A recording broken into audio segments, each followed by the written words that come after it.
سامعین کرام، قرآن پاک کی نہایت ہی مشہور معروف آیت مبارکہ کی تلاوت کرنے کا شرف حاصل کیا۔ دعا ہے اللہ تبارک و تعالیٰ ہمیں حق کرنے ہم سب کو قابل کرنے پر عطا فرمائے۔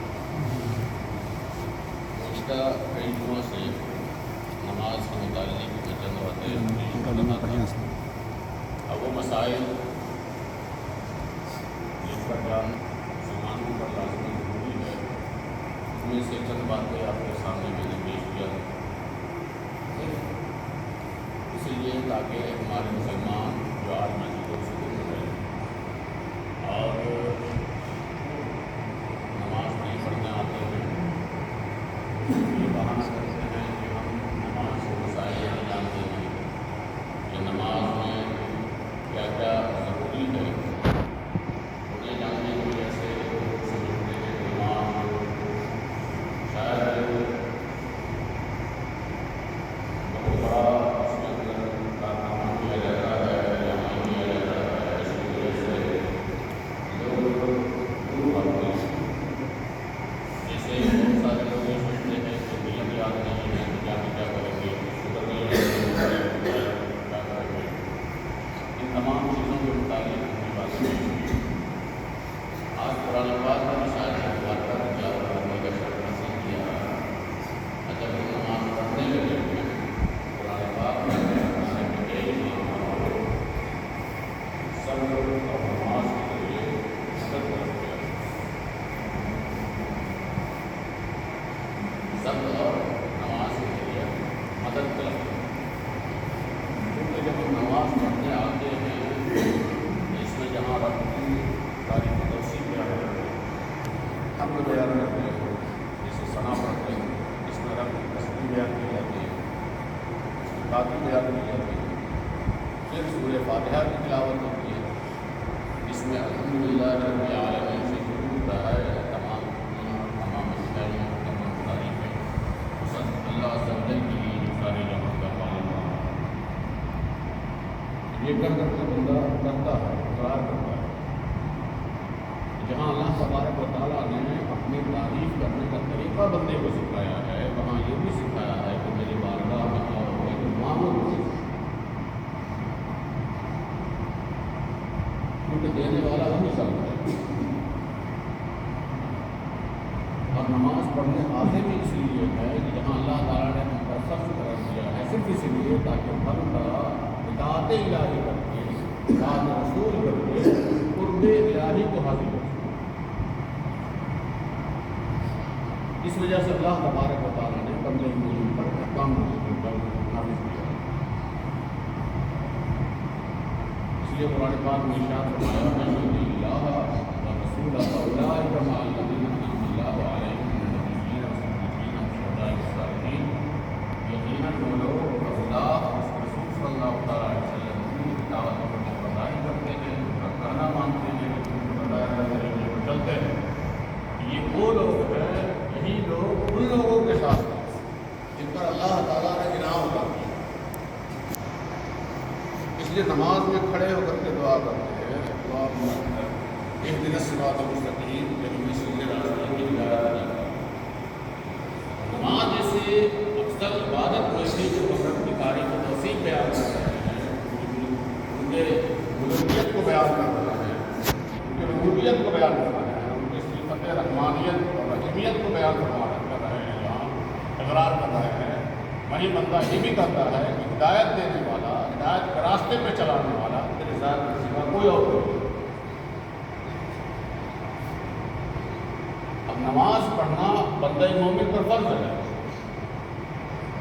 لیکن ہم پر لازم و ضروری ہے کہ نماز مومنانہ انداز میں ادا کیا جائے۔ رویہ طریقہ وہ ہونا چاہیے جس سے پتہ چلے جھل کے کہ ہم جو نماز پڑھ رہے ہیں یہ یقیناً قرآن پاک اور احادیث مبارکہ کی روشنی میں جو مومنوں کی صفت بیان کی گئی ہے اس کی طرح نماز پڑھیں۔ قرآن پاک میں اللہ تعالیٰ نے ارشاد فرمایا ہے قد افلح المؤمنون، کامیابی کو پہنچ گئے مومن، فلاح پا گئے، کامیاب ہو گئے، کامراد ہو گئے۔ الذین هم فی صلاتہم خاشعون، جو اپنے نمازوں میں خشوع اختیار کرتے ہیں۔ خشوع اختیار کرتے ہیں۔ خشوع کا مطلب کیا ہوتا ہے کہ مومن کا دل رب کے ذات کی طرف مائل رہے، رب کی طرف مائل رہے، یہ خشوع ہے۔ ہم عبادت کر رہے ہیں تو جہاں ہماری زبان قرآن پاک اور تسبیح و تحلیل کی تلاوت میں لگ رہی ہے، وہاں ذہن و دماغ میں یہ بات رہے کہ ہمارا جو دل ہے بارگاہ الہی کی طرف مڑا ہوا ہے۔ ایسی کو مومن کی صفت بیان کی گئی۔ وہی مومن کامیاب و کامیاب ہے کہ اپنے نمازوں میں جس کا دل رب کی طرف مائل ہے۔ جب ہمارا دل، ہم میں سے جس شخص کا دل بھی رب کی طرف مائل ہوتا ہے، جسے خشوع کہا گیا ہے، یہ کیفیت جب طاری ہوتی ہے تو پھر نماز میں بوجھ نہیں لگتی۔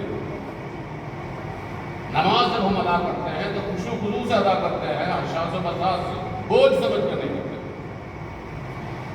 قرآن پاک میں کیا اور اللہ تعالیٰ نے ارشاد فرمایا وَاسْتَعِینُوا بِالصَّبْرِ وَالصَّلَاةِ فَإِنَّهَا لَكَبِیرَةٌ إِلَّا عَلَى الْخَاشِعِینَ۔ صبر اور نماز کے ذریعے تم مدد طلب کرو، اور یہ بھاری بوجھ ہے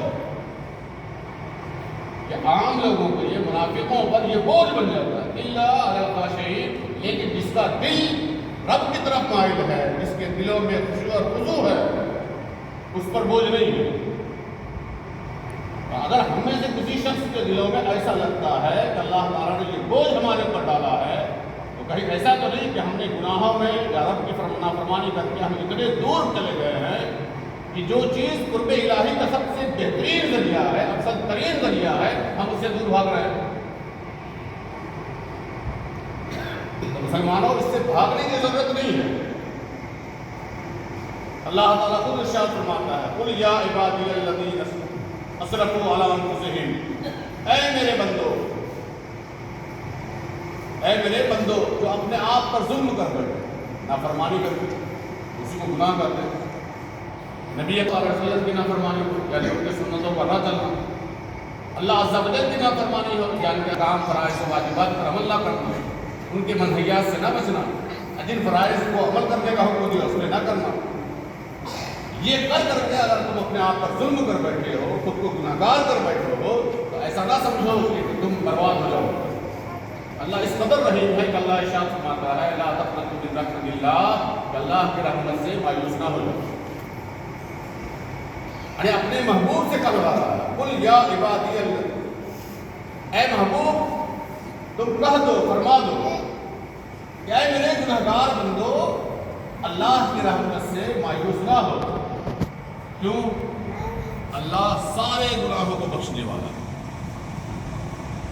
ان اللہ یغفر الذنوب جمیعا، یہ اللہ ہی کی ذات ہے جو سارے گناہوں کو بخشنے والا ہے۔ شرط کیا ہے؟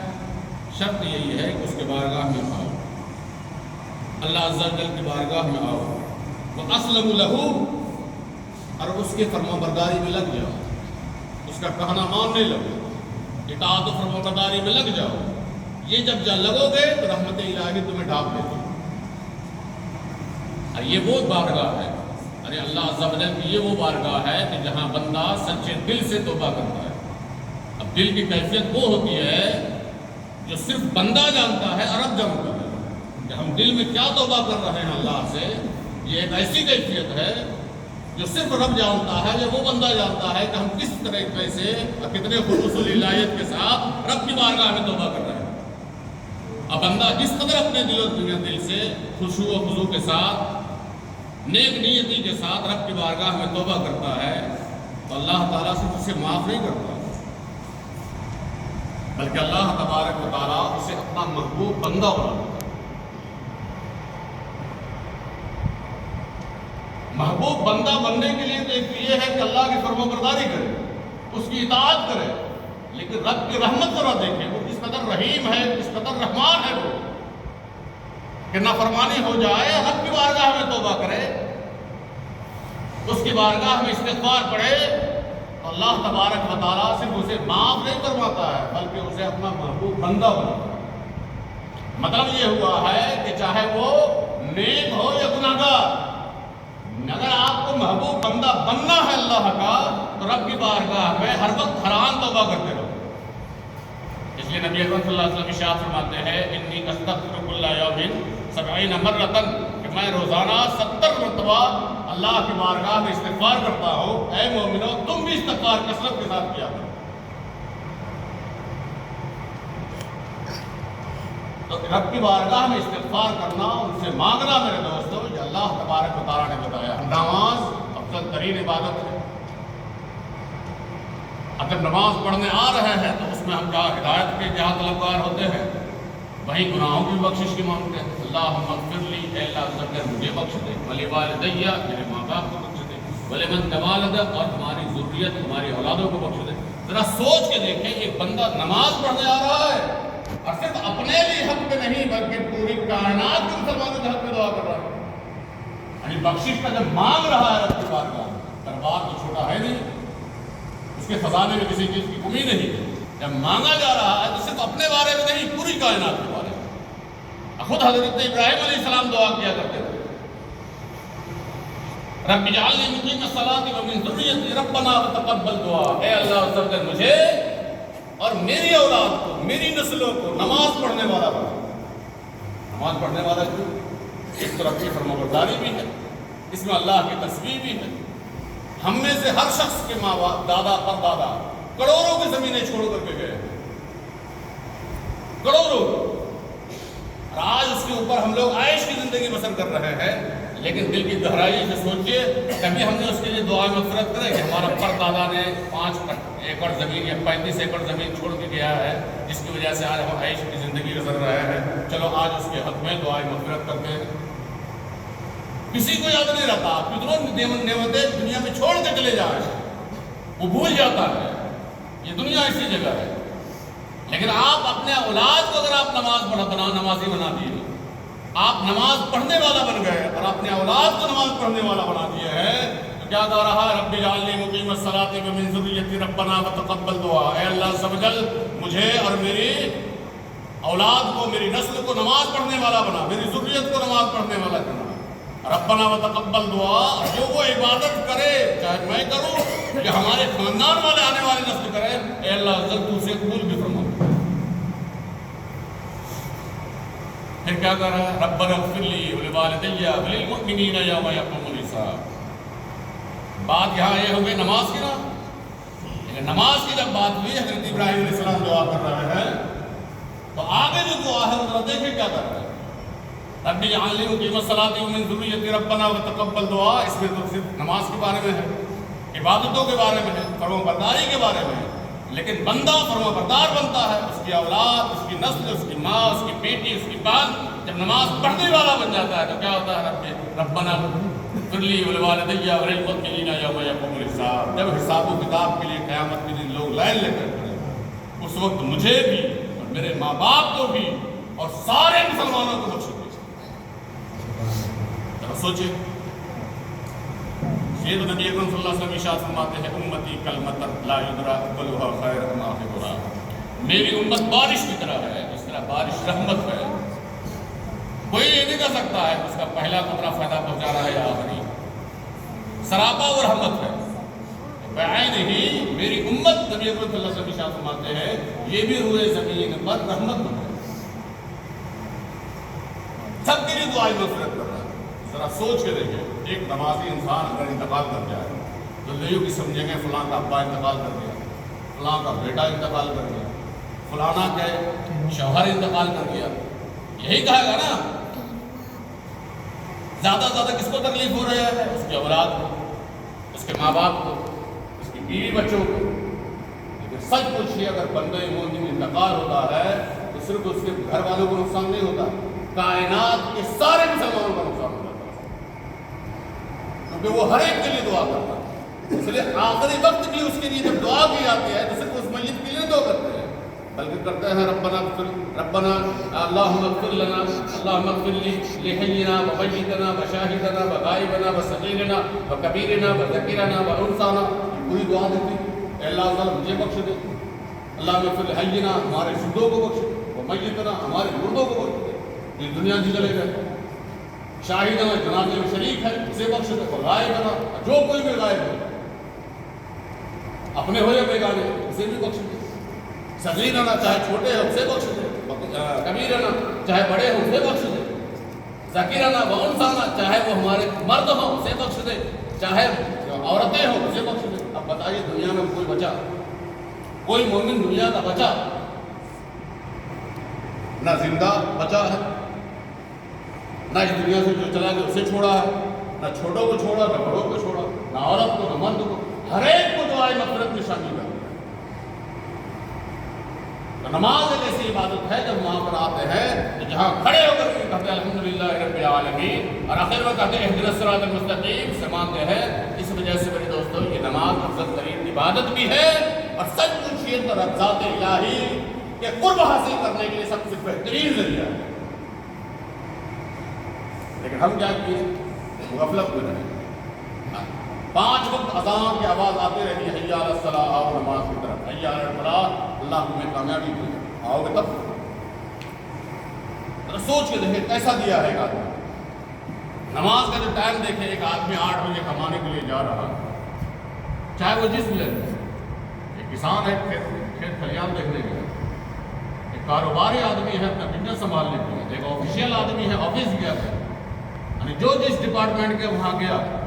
اتفاق یہ ہے کہ اگر مجھے 10-12 بجتے بجتے کوئی کسٹمر نہ آئے، کسان گیا دیکھ رہا ہے کہ دھانوں میں کہیں کیڑے لگ رہے ہیں، کچھ کھیت ایسے ہیں جس میں دراڑیں پڑ رہے ہیں، پانی کی ضرورت ہے، ایسی کشمکش میں رہتا ہے کہ ظہر کی اذان ہوتی ہے، بارگاہ ابراہیم آتا ہے، وضو کرتا ہے، رب کی بارگاہ میں آتا ہے، اور رب کی بارگاہ میں کھڑے ہو کے یہ نہیں کہتا اللہم انزل علینا غیثا مغیثا، کہ اللہ عز و جل ہمارے اوپر بارش برسا دے۔ نہیں، کیا کہتا ہے؟ جو رب نے سکھایا وہی بات،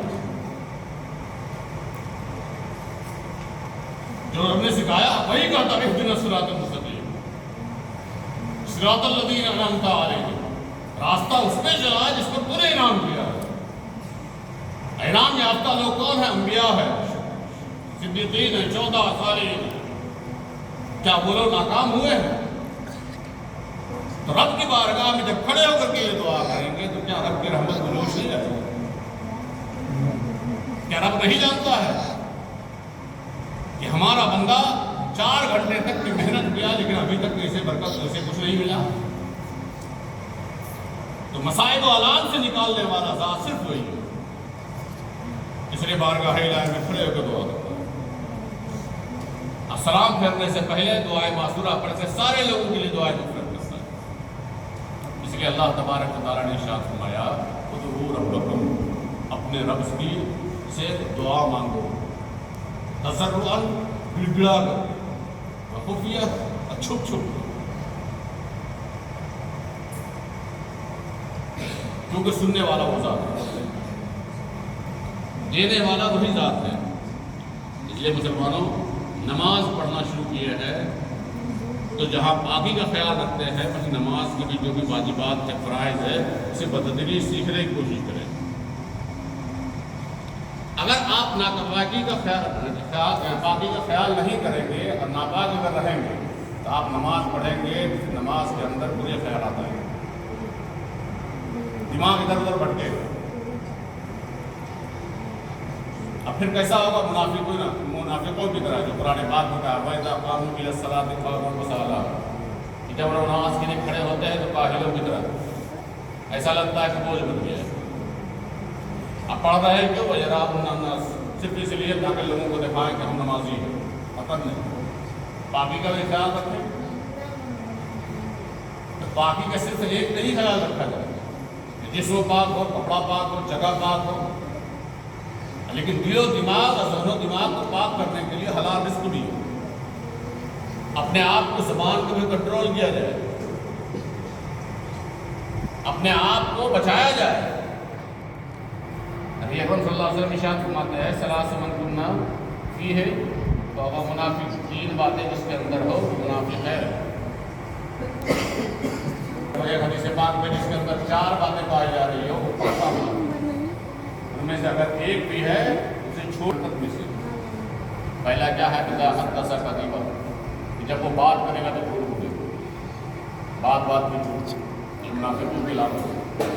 المیہ یہاں یہ ہے کہ جب ہم حدیث پڑھتے ہیں یا بیان کرتے ہیں تو اپنی ذات کو جھانکنے کے بجائے، اپنے گھر میں جھانکنے کے بجائے ہم پڑوسی کی کھڑکی میں دیکھتے ہیں وہ جھوٹ بول رہا ہے، جبکہ المیہ یہ ہے کہ ہم بھی جھوٹ بولتے ہیں۔ قرآن میں کہا گیا وہ انفسکم و اہلیکم نارا، بچاؤ اپنے آپ کو اور اپنے گھر والوں کو۔ تو اگر ہم میں سے پہلے یہ کہا گیا کہ یہ ہے کہ اگر ہم جھوٹ بول رہے ہیں تو ہم پر لازم و ضروری ہوتا ہے کہ پہلے جھوٹ سے کنارہ کشی کرے، کیونکہ یہ منافق کی علامت ہے۔ اور دوسرا کیا ہے؟ اذا وعد خلف، جب وعدہ کرے وعدہ خلافی کرتے ہیں۔ مومن کے زبان کے ہمیشہ پکے ہوتے ہیں، وہ کبھی وعدہ خلافی نہیں کرتے۔ حدیث پاک میں کہ بندہ جھوٹ بولتا ہے تو رحمت کے فرشتے منہ سے جو بدبو نکلتے ہیں اسے کیوں پڑے؟ اگر ہمارے آپ کے کسی کے بھی گھر پہ سراپا سب گھر والے اگر جھوٹ بول رہے ہو تو رحمت کے فرشتے تو غائب ہوتے ہیں، اور پھر کہیں کہ برکت نہیں ہوتی، زبان میں تاثیر نہیں، رب کی بارگاہ مانگتے بھی ہیں تو ملتا نہیں، تو اپنی زبانوں کو اس سے بچا کر پاک کرے۔ اور پھر کیا کہا؟ اذا قسم فجر، جب لڑائی کرے تو گالی گلوچ کرے۔ اس میں تو سب نہا گئے، چاہے بڑے ہو یا چھوٹے، اور ہم اتنے گر گئے ہیں کہ اگر اپنے بھائی سے بھی لڑائی ہوتی ہے تو ماں بہن کو کرتے ہیں، اور ضمیر اتنا مردہ ہو چکا ہے ہم میں سے ہر شخص کا، یہ بھی احساس نہیں ہو رہا کہ ہم جس کو گالی دے رہے ہیں وہ ڈائریکٹ اسے لگے یا نہ لگے، لیکن میری ماں کو لگ رہی ہے، ہماری بہن کو لگ رہی ہے۔ تو آدمی اتنا مطلب یہ ہے کہ نیچے چلا جاتا ہے کبھی گناہوں کے دلدل میں، اور ذہن و دماغ میں برائی اس طرح سے بیٹھ جاتا ہے جسے احساس بھی تک نہیں ہوتا ہے کہ ہم جو کر رہے ہیں کہہ رہے ہیں وہ کہاں تک جا رہا ہے۔ اس لیے نبی صلی اللہ علیہ وسلم ارشاد فرماتے ہیں کیا اذا قسم فجر، کہ جب وہ منافق کی علامت یہی ہے کہ اگر وہ لڑائی جھگڑا کر رہا ہو تو گالی گلوچ کرتا ہے۔ اس لیے مسلمانوں ہم میں سے کوئی بھی شخص اگر یہ بری عادت ہے تو سب سے پہلے سے رجوع کیا جائے، توبہ کیا جائے، کیونکہ یہ منافقوں کی علامت ہے۔ اور چوتھی چیزیں کیا ہے؟ نبی اکرم صلی اللہ علیہ وسلم ارشاد فرماتے ہیں، جو کسی بات کی چوتھی چیز اس میں ہے اذا اؤتمن خان، جب امانت رکھی جائے تو اس میں خیانت کر جائے۔ اس میں جو ہے یاد کسی کو کچھ رکھنے دے دیجیے، 6 مہینہ دور کے بعد 6 گھنٹے کے بعد مانگے، ہمیں سے ہر شخص اس میں ہوتا ہے برابر ہو جاتے ہیں۔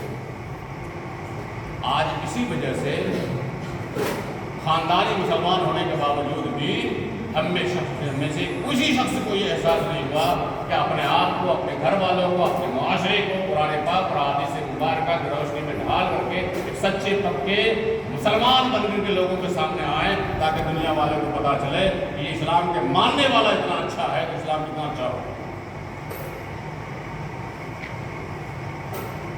یہ بھی برائیاں ہمارے اندر ہے جس کی وجہ سے اختلاف ہو رہا ہے، یہ منافقانہ برائی ہے۔ اسے تو ہر حال میں ہم میں سے ہر شخص جو اس میں مبتلا ہے، چاہے اپنے ہو یا بیگانے، ہر شخص کو اس سے توبہ اور رجوع کر لینا چاہیے، چھوڑنا چاہیے، اور لازم و ضروری ہے اسے چھوڑنا۔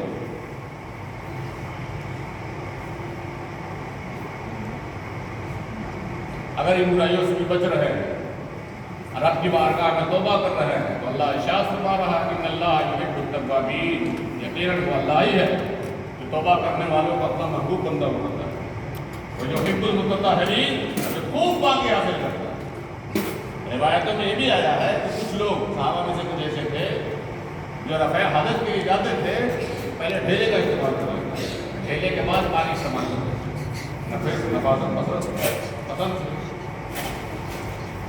پھر اسے خیال آیا کہ فضول خرچی تو نہیں ہوئی، ڈھیلے سے تو پاک ہو ہی رہے تھے، پانی کو استعمال کریں۔ اچھا پانی استعمال ہی کر رہے ہیں پھر ڈھیلے کا استعمال کیوں کریں؟ جہاں ایک طرف صحابہ میں سے کچھ ایسے تھے کہ اعلیٰ درجے پر عمل بھی کرنے کی کوشش کرتے تھے، اور پھر جب خیال آتا تھا تو ایسا حکم نہیں ہے، ان کا سینہ، ان کا دل کانپنے لگتا تھا بشیر نہیں لائے۔ یہ ادا ہم کو اس قدر پسند آئی کہ اللہ نے قرآن پاک میں ارشاد فرمایا ان اللہ یحب التوابین ویحب المتطہرین، یقیناً اللہ تبارک و تعالیٰ جو کثرت کے ساتھ توبہ کرتا ہے، رب کی بارگاہ میں استغفار کرتا ہے، اسے محبوب بندہ بنا لیتا ہے، اور جو کثرت کے ساتھ خوب پاکی حاصل کرتا ہے اسے بھی اپنا محبوب بندہ بنا۔ پاکی حاصل کرنے میں بھی اگر کوئی شخص خوب پاکی حاصل کر رہا ہے تو اللہ تبارک و تعالیٰ اسے اپنا نیک بندہ بناتا ہے۔ درود پاک پر اللہ صلی علیہ وسلم۔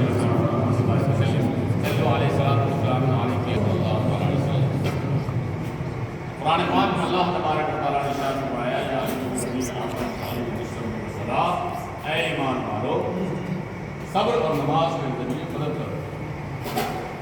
نبی اکرم صلی اللہ علیہ وسلم کہیں بھی جاتا، کہیں کوئی بھی معاملہ پیش آتا، چاہے کتنا ہی خطرناک معاملہ ہو، سب سے پہلے نبی اکرم صلی اللہ علیہ وسلم 2 رکعت نماز پڑھتے تھے اور اس کے بعد دعا کرتے۔ جنگ بدر کا مشہور دعا ہے، جنگ بدر 313 ہزاروں کی تعداد، پہلی جنگ۔ اب وہ لوگ لڑ رہے ہیں جس پر 13 سال تک جس پر ظلم و ستم کے پہاڑ توڑے گئے، صحابہ کرام اور پھر ان کے ساتھ انصار، کل ملا کے 313۔ اب نبی اکرم صلی اللہ تعالی علیہ وسلم اللہ کی بارگاہ میں سجدہ ریز ہو جاتے ہیں، اب دعا کرتا اللہم ان تہلک هذه العصابۃ فلن تعبد، اے اللہ عز و جل اگر یہ مٹھی بھر جماعت جو 313 ہے اگر یہ ہلاک ہو گیا، کہیں شہید ہو گیا، روئے زمین پر تیرا نام لینے والا پھر کوئی باقی نہیں، کافی نہیں ہے۔ اللہ نے فتح کامیابی دی، اور ایسی کامیابی دی اب کفار ایسا ڈرا کہ زندگی پھر وہ کبھی کامیاب نہیں ہوگا، کفار و مشرکین کبھی بھی کامیاب نہیں ہوگا۔ تو اللہ کے رسول صلی اللہ علیہ وسلم نے بتا دیا ہے مدد کس طرح سے کرنی چاہیے، ہمارے پر مصیبت آئے رب کی بارگاہ میں کھڑے ہو کر کے 2 رکعت نماز پڑھیں، ہم دعا کریں۔ اب ہم میں سے کتنے ایسے شخص ہیں میرے دوستو، اگر اس کا بیٹا بیمار ہو جائے، بھائی بیمار ہو جائے، ہم میں سے کسی شخص کو توفیق نہیں ہوتی ہے کہ مصلی بچھائے اور وضو کر کے 2 رکعت نماز پڑھ کر کے رب کی بارگاہ میں مانگے۔ صرف ہم جھوٹ پوچھ کے بولتے رہتے ہیں کہ ہم تو بہت دعا کیے کہ ٹھیک نہیں ہونا۔ دعا اگر کیا جاتا تو یقیناً اسے شفا ملتی، لیکن ہم کیا کرتے ہیں؟ المیہ یہاں یہ ہے کہ لوگ ایسے جگہ چلے جاتے ہیں جہاں جانا کفر و شرک ہے۔ من اتى الكاهن او العراف فقد كفر بما جاء به محمد صلی اللہ تعالی علیہ وسلم۔ ابن ماجہ مسلم وغیرہ کی حدیث پاک ہے۔ نبی اکرم صلی اللہ علیہ وسلم ارشاد فرماتے ہیں کوئی کاہنہ کے پاس چلے جائے، عرافہ کے پاس جائے جو ہاتھ دے کر کے دکھاتا ہے، کاہنہ جو کھال کر دیکھتا ہے، سندور اندر لکیر چھکری کھینچ کھاچ کے یہ تمام چیزیں دیکھتا ہے، اگر کوئی شخص وہاں جائے اور اس کو جو بھی بات بولے اور وہ کہا ہاں آپ تو صحیح بتا رہے ہیں، کیا ایمان ہے؟ ذرا سوچ کے دیکھیں، ہمارے یہاں کوئی انتقال ہوتا ہے تو دفن بعد میں پہلے چلو، آج کی سچ بھائی بھائی میں لڑائی ہو گئی، ایمان تو گیا، اخوت بھی گئی، معاشرہ بھی تباہ ہو گیا۔ وہ تو کافر کیا جانتا ہے بتاؤ، جو ناپاک رہنے والا۔ اگر تم کو جاننا ہی ہے کہ اللہ تبارک و تعالیٰ نے اس معاملے میں ہمارے حق میں خیر کیا ہے نہیں تو اللہ کے رسول نے سکھایا ہے، اسے دعا استخارہ کہتے ہیں، نماز استخارہ کہتے ہیں۔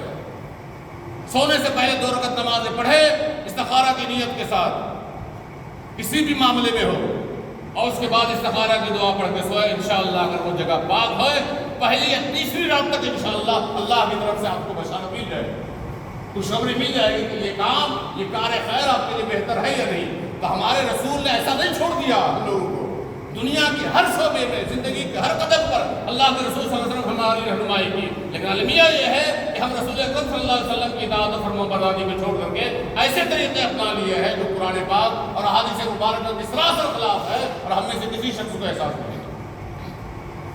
اس لیے میں نے کئی جگہوں پہلے آیت مبارکہ کہا نا کہ اللہ تعالیٰ نے ارشاد فرمایا من یطیع الرسول فقد اطاع اللہ، کہ رسول کی اطاعت کرنا ہی اللہ کی اطاعت کرنا ہے۔ ومن تولى فما ارسلناک علیہم حفیظا، کہ اگر کوئی اطاعت رسول سے، رسول کے بتائے ہوئے طریقے سے ذرہ برابر بھی اگر کوئی منہ موڑ لیا تو رسول اکرم صلی اللہ علیہ وسلم کے بارے میں صاف اللہ نے کہا اے محبوب آپ کو ہم نے ان کی حفاظت کرنے کے لیے کبھی نہیں بھیجا جو نافرمانی کرتا ہے،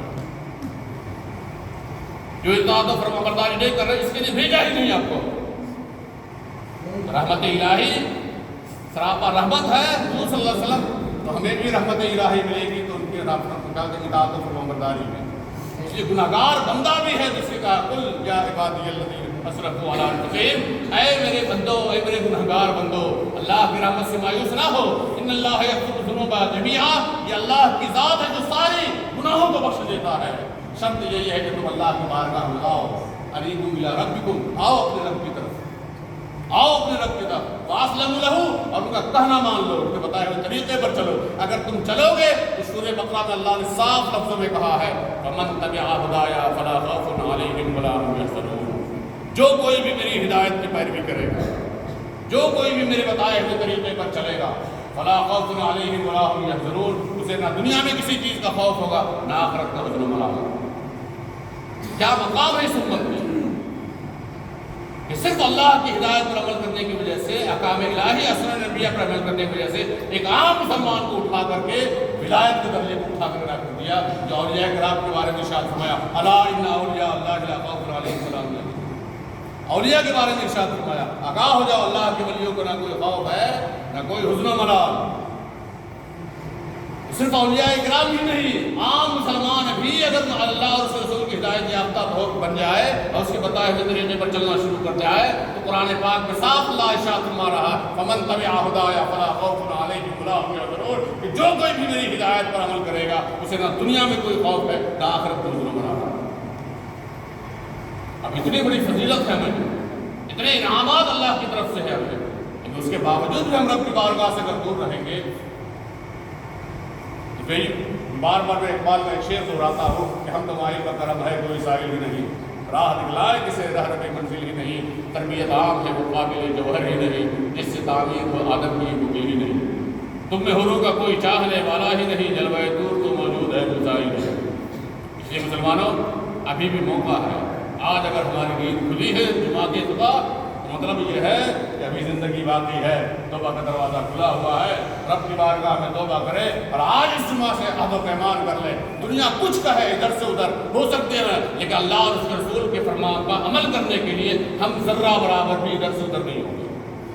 اس عہد کے ساتھ آج جمعہ ادا کرے، اللہ تبارک و تعالیٰ ہم تمام مسلمانوں پر رحمت و نور کی بارش فرمائے اور ہم سب گناہ گاروں کی گناہوں کو بخشش فرمائے۔ استغفر اللہ العظیم الذی لا الہ الا هو الحی القیوم واتوب الیہ، واشهد ان لا الہ الا اللہ وحدہ لا شریک لہ، واشهد ان سیدنا مولانا محمد عبدہ ورسولہ، رضیت باللہ ربا وبالاسلام دینا وبمحمد صلی اللہ تعالی علیہ وسلم نبیا ورسولا وبالقرآن اماما۔ السلام علیکم۔